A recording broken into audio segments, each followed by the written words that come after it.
Hello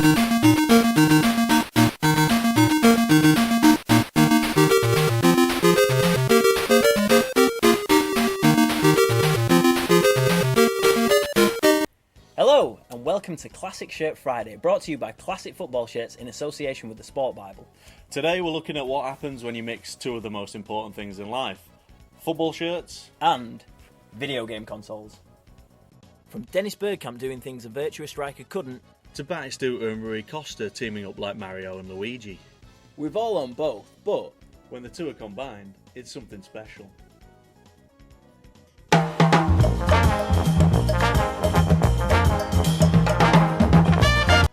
In the 80s and early 90s, Canadian electronics firm Commodore was a big player in personal computers and video game consoles, notably with the Commodore 64. One of the top football games on this was endorsed by Liverpool legend Emlyn Hughes with his international soccer game. Commodore first sponsored German giants Bayern Munich in 1984 in a deal which ran for 5 years. Bayern dominated at this time, winning 4 out of 5 Bundesliga titles, with German greats such as Lothar Matthäus, Andy Bremer and Klaus Augenthaler. And foreign imports like Mark Hughes wearing great vintage Adidas designs featuring the Commodore logo. In one match against Stuttgart in 1988, Bayern wore a special shirt sponsored by Kiss Me Amiga, a promotion for the Amiga 500. This shirt is ultra rare with no replicas produced. In England, it was Chelsea who were sponsored by Commodore, with the likes of Kerry Dixon, Andy Townsend and Vinnie Jones wearing shirts featuring their logo between 1987 and 93. Our favourites being the 87 home shirt with the square effect pattern, and this 92 away shirt with a great lace neck collar and red vertical pinstripes. Chelsea were also sponsored by Amiga in the 1993-94 season, in which the Blues got to the FA Cup final but unfortunately took a 4-0 hammering off Man United at Wembley. Shame they couldn't switch it off and restart, eh? You've never done that, have you, Doug? You'd only be cheating yourself. Wearing some great Nike designs sponsored by Commodore were PSG. Legendary Liberian striker George Weah, wing wizard David Ginola, and Brazilian playmaker Rai were the stars wearing this 93-94 shirt, in which PSG were awarded the Ligue 1 title. This was the second time in their history. Commodore folded in 1994, seen off by the big boys from Japan, Nintendo and Sega.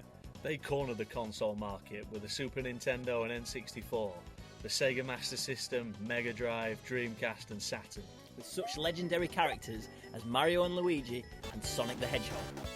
In 91-92, Sega and Nintendo got the biggest stars in football into shirts with their logos on.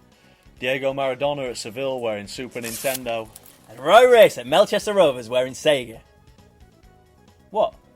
Sorry, did Diego Maradona score 538 goals in 569 appearances? I don't think he did actually. Damn straight. In 1997, a beautiful partnership between Nintendo and Fiorentina began. Legendary striker Gabriel Batistuta had a golden eye, firing in the goals, with Rui Costa dancing through the midfield like an invincible starman in this 97-98 kit. Batigol scored 21 goals in 28 games in these kits in the 1998-99 season to take La Viola to the next level, the Champions League. Scoring goals as easily as Mario collected coins and doing his famous machine gun celebration, all wearing Nintendo-sponsored shirts. Serie A glory years. Sega's foray into shirt sponsorship didn't quite reach boss level. They started out in their native Japan with J-League outfit Jeff United in the mid-90s, even managing to sneak Sonic onto their shirts. In 1999, they decided to go all out to promote their new Dreamcast console, tying up deals with Arsenal, Sampdoria, Saint Etienne and Deportivo La Coruña, spending a combined total of $60 million to sponsor these teams. The Gunners wore 2 home kits and 3 away kits, sponsored by either Dreamcast or Sega. Thierry Henry's first goal for the club was in the yellow Sega away kit of 1999, and the league title was won at Old Trafford in the gold Sega away shirt of 01-02. But I'm sure Thierry had as much fun playing Virtua Striker 2 with Dennis Bergkamp. And Tony Adams found a novel way to stay out of the pub by playing Sega Rally with Patrick Vieira. Deportivo La Coruña wore Dreamcast shirts for the first and only time they have been champions of Spain, with Dutch striker Roy Mackay banging in the goals. And Brazilian Jalmini is laying on the Samba Magic. Just that through ball. There was one console out there that made Nintendo and Sega smash up their control pads, and that was the Sony PlayStation. Sony concentrated on France's Ligue 1, first with Montpellier in 1997-98, before a deal with Auxerre, which lasted from 1999 to 2007, promoting both the original PlayStation and then PlayStation 2, which launched in 2000. Auxerre had kits made by Adidas, Kappa and Ullsport during the PlayStation years. Lyon was sponsored by Atari in 01-02, but upgraded to a PlayStation 3 sponsor for 2009-10. Here the sponsorship was taken to the next level with the Neat edition of promoting a new game each match. From God of War against Marseille to FIFA 10 at Lorient. Promoting individual games themselves was the new trend, with Lazio sponsored by Pro Evolution Soccer in 2008-09. Football Manager appeared on the shirts of AFC Wimbledon and Watford in 2012. And FIFA on Swindon Town's away kit between 2010 and 14.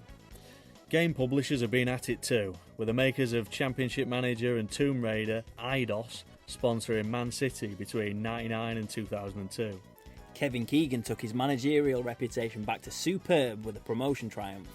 And Sean Goater was banging them in like Maxim Tisigalko.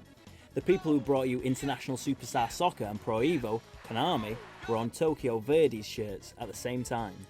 Going back further to the mid-90s, the beautiful pink shirt of Cerezo Osaka was sponsored by the creators of Ken and Ryu, Capcom. There's only one team left now being sponsored by a video game console, and that is Seattle Sounders from the MLS, who have been sponsored by Xbox since being founded in 2007. With Microsoft being just down the road in Redmond, this seemed like an ideal partnership. They've had some really nice Adidas kits in this time, with the green colour itself taking inspiration from the Xbox. Shirts have featured Xbox 360 Live, and now the current third shirt features the game Halo. That don't count. What are you on about that don't count? Well, if you roll it out from your keeper, it doesn't count. Oh, come on, that's just how it is. Yeah, That's but why do you want to score like that? Hey, Everybody knows that's just that the rules. Oh, sorry. Sorry. Well, right, I hope you've enjoyed taking a look at the history of football shirts sponsored by video game consoles. Yeah, which was your favourite, like football shirt or games console? Subscribe to the channel, follow us on social media, leave us a comment below. We'd love to have a chat with you about it. Yeah, we'll see you next time on Classic Shirt Friday. Cheers, see ya. Should we get back to this? Yeah. And it don't count. It does.